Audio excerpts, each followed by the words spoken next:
Entonces, lo segundo que hay que hacer después de haber preparado la escena es preparar la captura de la entrada de video.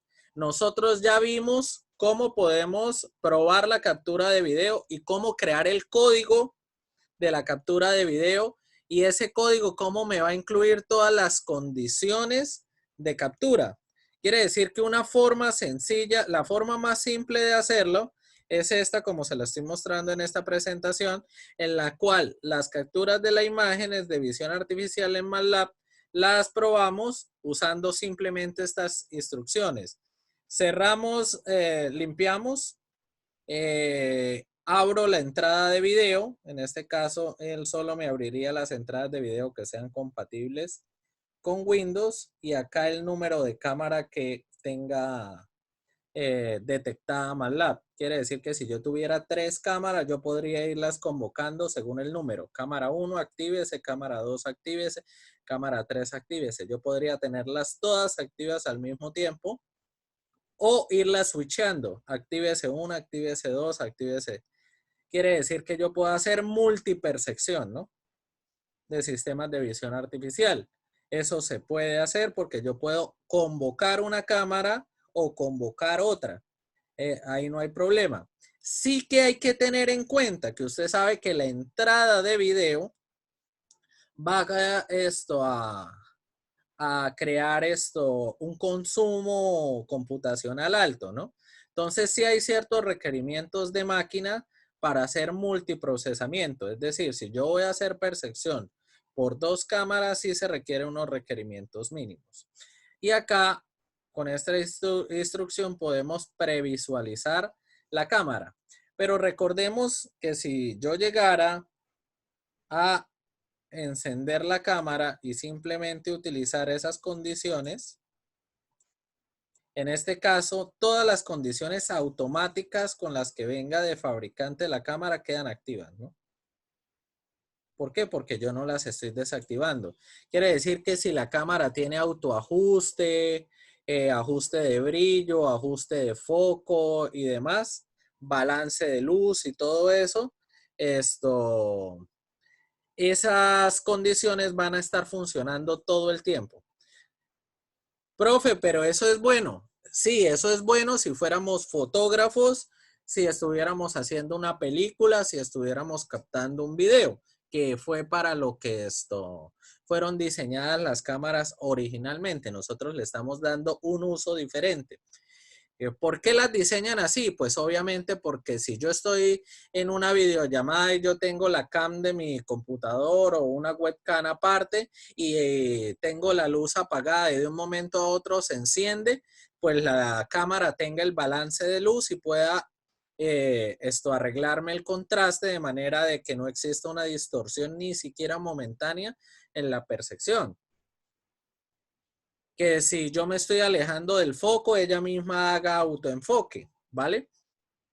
Esas cosas en esa función son muy buenas, son ideales, pero en el caso de un sistema de visión artificial no son tan ideales porque esto afectan la reproducibilidad y la repetibilidad, que son 2 características que nos van a interesar muchísimo. Quiere decir que en ese caso es necesario hacer lo que yo les decía, ¿no? Cuando usted entre en MATLAB,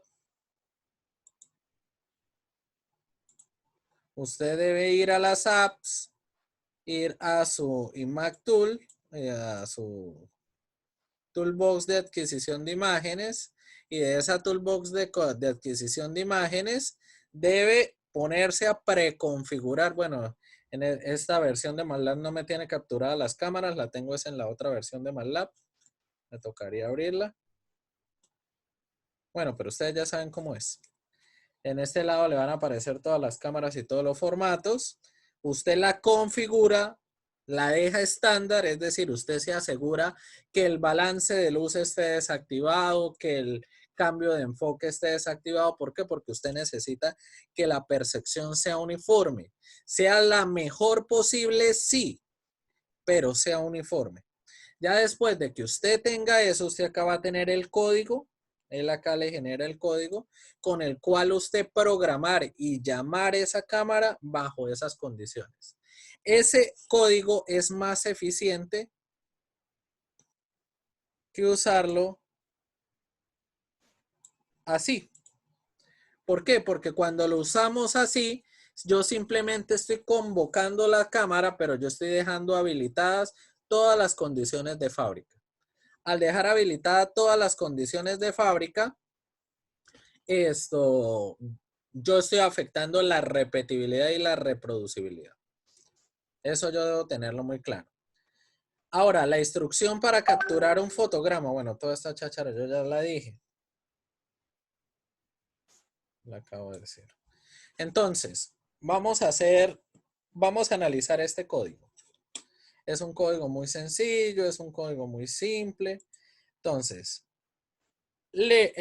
borro, habilito la cámara, estoy llamando a la cámara que esté conectada en el canal 1, la previsualizo, coloco una pausa de 2 segundos. Esta pausa de 2 segundos es importante o de 1 segundo, depende del tiempo de respuesta de la cámara. Y posterior a ello hago una captura. Con esta instrucción yo hago la captura. Esta instrucción es importante que la lean dentro de su MATLAB porque los MATLAB recientes tienen una condición para poderla temporizar. Es decir, que usted puede habilitar la condición, pero así como en los teléfonos, colocar que el disparo sea en tantos segundos. ¿Listo? En otro caso, le tocaría hacer a usted una pausa anterior para que el disparo fuera después de esos segundos. O sea, le toca hacer lo que la instrucción no hace, programar. Acá estaríamos visualizando lo que me capturó, lo que hice en esa captura, la captura instantánea. Aquí estoy convirtiendo esa imagen que quedó guardada en una matriz que se llama foto. La estoy convirtiendo en escala de grises y la estoy guardando en una imagen que se llama gris. Quiere decir que aquí la bajé de tener 3 componentes a tener solamente una. Y la visualizo. Quiere decir que esta componente gris, esta imagen gris, pesa menos que la anterior. Acá le estoy aplicando un filtro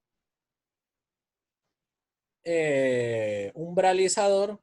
Es la misma instrucción que estábamos usando para el filtro de color. Cuando yo la use así, sin colocarle porcentaje, MATLAB por defecto hace el equilibrio medio de la imagen. Es decir, que ella analiza la imagen y hace la separación del equilibrio medio. Acá la estoy visualizando. Quiere decir que el filtro o la umbralización, ese proceso de separar de una imagen las intensidades por encima de o por debajo de un valor de intensidad, ese proceso o el término correcto sería umbralización. Quiere decir que un filtro de color es la combinación de umbralizaciones de componentes de color. Palabras más y palabras menos, yo agarro cada componente, la umbralizo y los resultados los uno. ¿Listo? Entonces ahí nos vamos familiarizando con los términos correctos que debemos utilizar. Acá hago un relleno de contornos. Y acá, si ustedes se acuerdan de esta instrucción, W área open era para eliminar los píxeles ruido o aquellas áreas pequeñas que hubieran quedado en la imagen. En este caso, según la instrucción que yo estoy dando acá, estaría eliminando todos aquellos píxeles que formen grupos menores o iguales a 80 píxeles. Y acá visualizo el resultado. ¿Listo? Y acá estoy cerrando la visualización de la cámara. Entonces vamos a ver cómo se percibiría ese pequeño código. Ese pequeño código yo lo estaría visualizando de la siguiente manera. Capturo la imagen. Quiere decir que esa fue la captura instantánea. La convierto a escala de grises. Después de convertir la escala de grises, la umbralicé, ¿cierto? Como la umbralicé por filtro medio, él me separa la mitad de lo demás. Después elimino, hice relleno de contornos y filtré píxeles. Esta fue la última imagen. Miren este caso, ya depuré la cantidad de objetos que había en la captura de la imagen usando de una manera ordenada las capacidades o las potencialidades que me brinda el tratamiento digital de imágenes.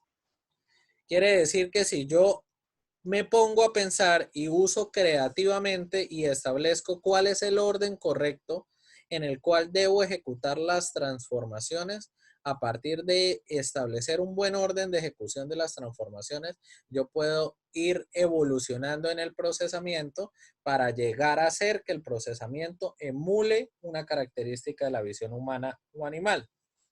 Entonces, vamos a ver este video. Este código. Hasta aquí lo mismo, limpio, abro la cámara, la previsualizo, pausa, hago la captura, previsualizo la captura, la convierto en escala de grises, previsualizo la escala de grises, umbralizo, muestro el resultado de la umbralización, relleno regiones, elimino el mugre, previsualizo. De ahí en adelante, ¿qué estoy haciendo? Según lo que ya hemos visto, porque acá estoy usando ya todas las instrucciones que hemos visto de aquí para abajo. ¿Qué sigue en el resto del código? ¿Qué hace el resto del código? Muchachos. Hallar el área, profe. Hallar el área. Bueno, en realidad él está hallando todas las características, ¿no? Porque está usando region props y está habilitado alls. Al estar alls, quiere decir que él halla el área, el perímetro, todo, centroide, todos los datos.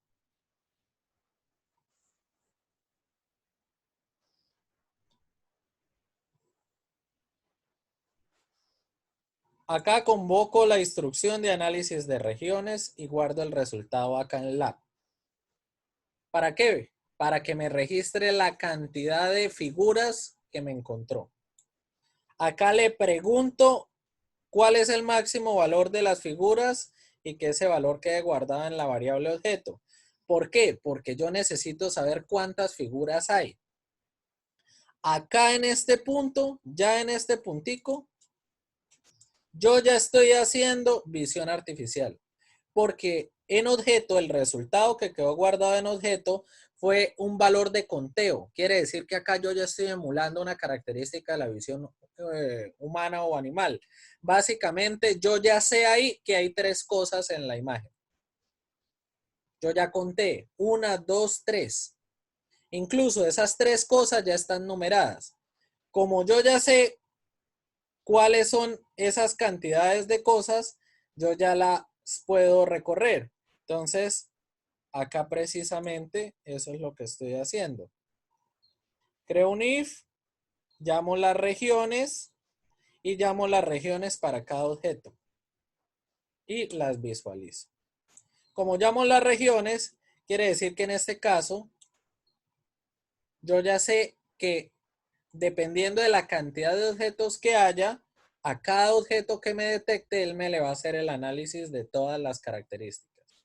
Entonces, palabras más, palabras menos, el código me estaría abriendo pantalla, abriendo captura, tomando la captura, convirtiéndola en escala de grises, haciendo relleno, eliminando mugre. Acá yo ya sé que hay dos cosas en este caso. Y después que me le haga el análisis a la primera y a la segunda. Quiere decir que si hubiera detectado 5 elementos, a los 5 elementos él me le hace el análisis.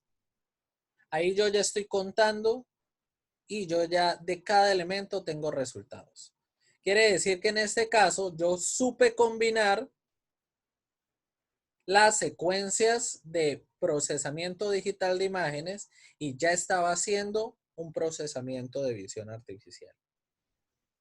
¿Por qué? Porque yo ya supe usar inteligentemente las condiciones de captura para, a partir de esas condiciones de captura y a partir de las prestaciones que me ofrezcan las instrucciones de las cuales dispongo y de las cuales poseo, poder hacer un aprovechamiento efectivo a nivel de visión artificial. Quiere decir que en ese orden de ideas yo puedo saber y dar buen uso a todo lo que yo vaya aprendiendo. ¿Qué pasa? Hay gente que no detecta, no sabe para qué sirven las cosas, no le busca idea. Bueno, supongamos que yo tengo que detectar cosas. ¿Listo? Entonces,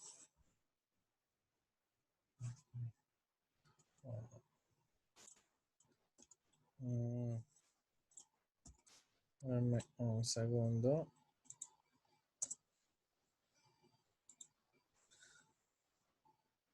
Listo, entonces, yo tengo mi campo de percepción. En ese campo de percepción yo tengo que detectar cosas.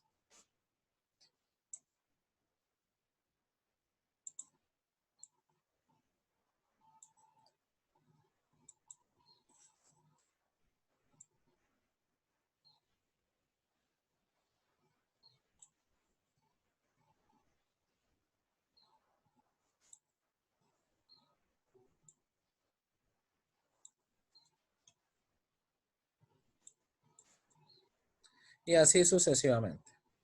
Listo. Primera cosa que usted debe saber, calibrar los filtros de color de los elementos que van a estar.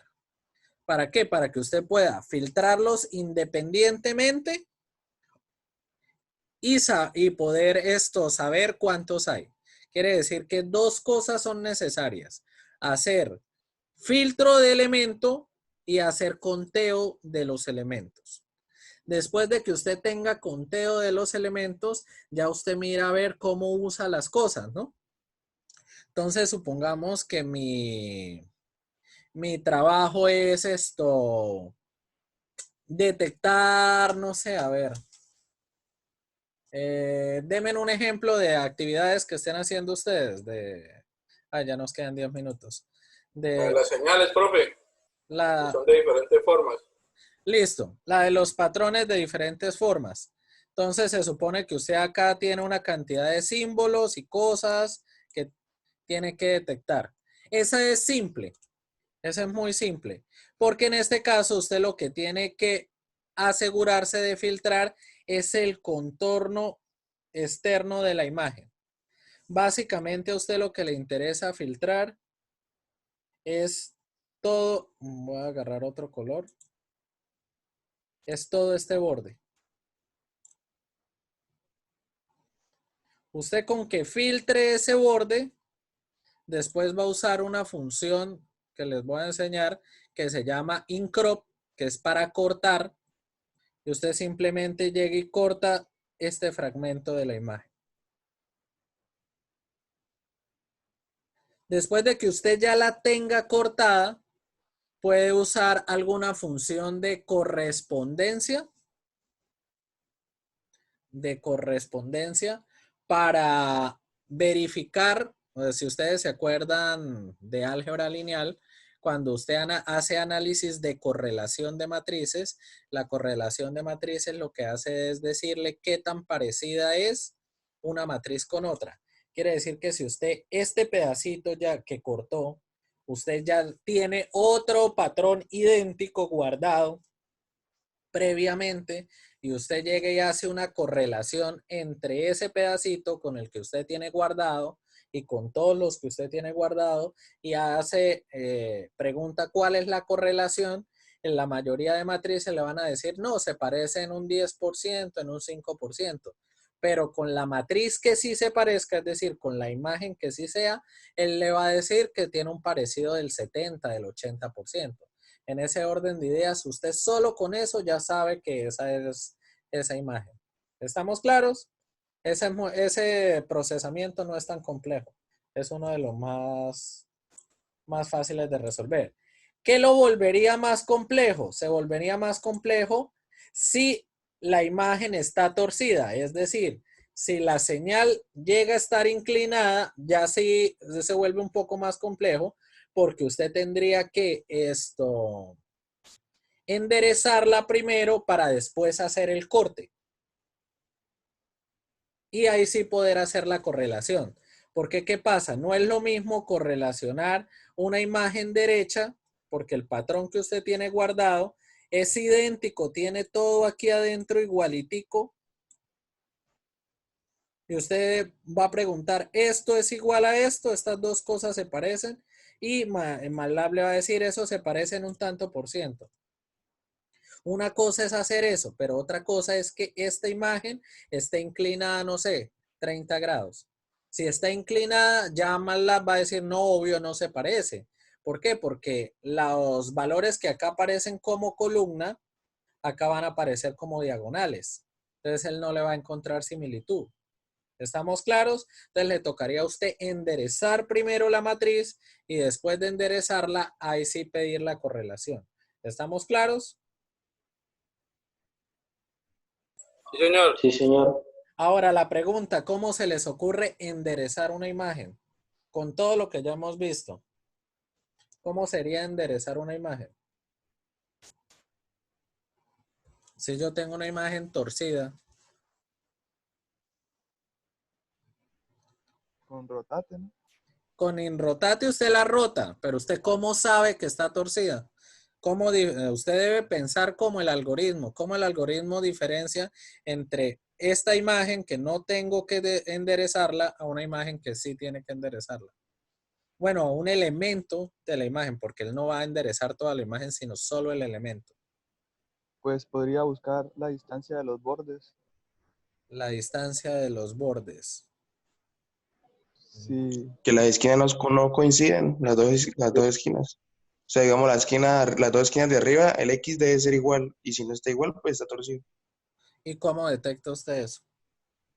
Si es un cuadrado, puede ser cualquier esquina. Pues tampoco.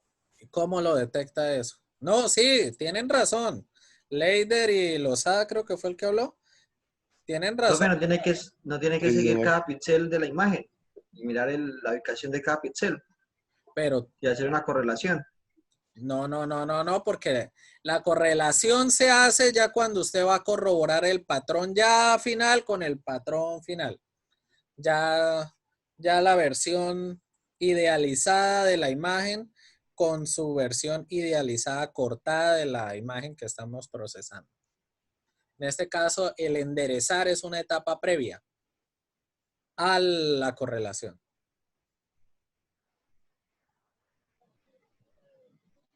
Bueno, Leider y Lozada, vamos a aprovechar el tiempito porque me queda 4 minutos antes de... Tienen razón, sí hay que enderezarla a través de detectar los niveles de las esquinas. Pero esa detección de los niveles de las esquinas, recuerden que ustedes tienen datos como el perímetro, datos como el área, pero hay funciones como WLabel, entre otras, que le puede guardar las coordenadas completas del borde del perímetro. Quiere decir que usted tiene todas las coordenadas X, Y. Supongamos que este rombo no es un rombo, sino es un cuadrado torcido. ¿Listo? Y queremos enderezarlo. Entonces, usted tiene en ciertas instrucciones las coordenadas X y Y de la matriz de todo este borde, de todo este borde, y de todo este borde, y de todo este borde. Todos los bordes están guardados. Obviamente, si usted hizo uso de la instrucción, ¿no? Porque si usted no hizo uso de la instrucción, pues no están guardados, ¿no? Porque eso tampoco es mágico. ¿Qué tendría que hacer usted? Hacer ciertas preguntas. Como por ejemplo, ¿cuál es el mínimo valor en X de esa figura? cuál es el máximo valor en X, cuál es el mínimo valor en Y de esa figura y cuál es el máximo valor en Y. Y eso es tan fácil como usar las instrucciones min y max del vector que tiene guardado todas las coordenadas del perímetro de esto. ¿Listo? Si usted tuviera ese dato, el mínimo valor de X, ¿dónde se va a ubicar? Si estamos analizando. En la esquina de abajo, ¿no? No, mínimo no, aquí. valor de X sería este. Ya detectó una esquina. Usted sabe que donde esté mínimo valor de X es una esquina. ¿Listo? Máximo valor de X, ¿dónde está? La Acá. esquina de arriba. No, esta. X hacia allá, papito. X hacia allá. Máximo valor de X es la pregunta. Mínimo valor de Y. La coordenada donde esté el mínimo valor de Y es otra esquina. Y la coordenada donde esté el máximo valor de Y es otra esquina. Ya tiene las 4 esquinas. Si ustedes se acuerdan lo que vimos la clase pasada, después de que usted tenga las coordenadas X, Y de este punto, de este punto, de este punto, de este punto, usted puede hacer restas de distancia, es decir, usted a este punto le puede restar este punto y calcular esta distancia de acá. El valor de esta distancia usted puede establecerlo. ¿Cuánto vale esto? Usted puede hallar la resta entre este punto y hallar el valor de esta distancia. Usted puede hallar la resta entre este punto y hallar el valor de esto. Usted puede hallar la resta entre este punto y hallar el valor de esto. Solo con eso, usted ya podría saber si es un cuadrado, si es un rectángulo, si es un rombo, todo. Solo con esos datos. Pero en este caso nos interesa saber si está torcido, ¿no? No estamos ayudándole a Omaira a resolver su chicharrón porque Omaira es la que tiene que resolver eso. Pero ya más o menos tiene ciertas ideas que le pueden ayudar. ¿Listo? A nosotros lo que nos interesa en este caso es enderezarlo. ¿Cómo lo vamos a enderezar? Entonces ya sabemos que las coordenadas donde quedaron los valores mínimos y máximos son las esquinas del objeto. Como son las esquinas del objeto, ¿usted qué tiene que hacer? Calcular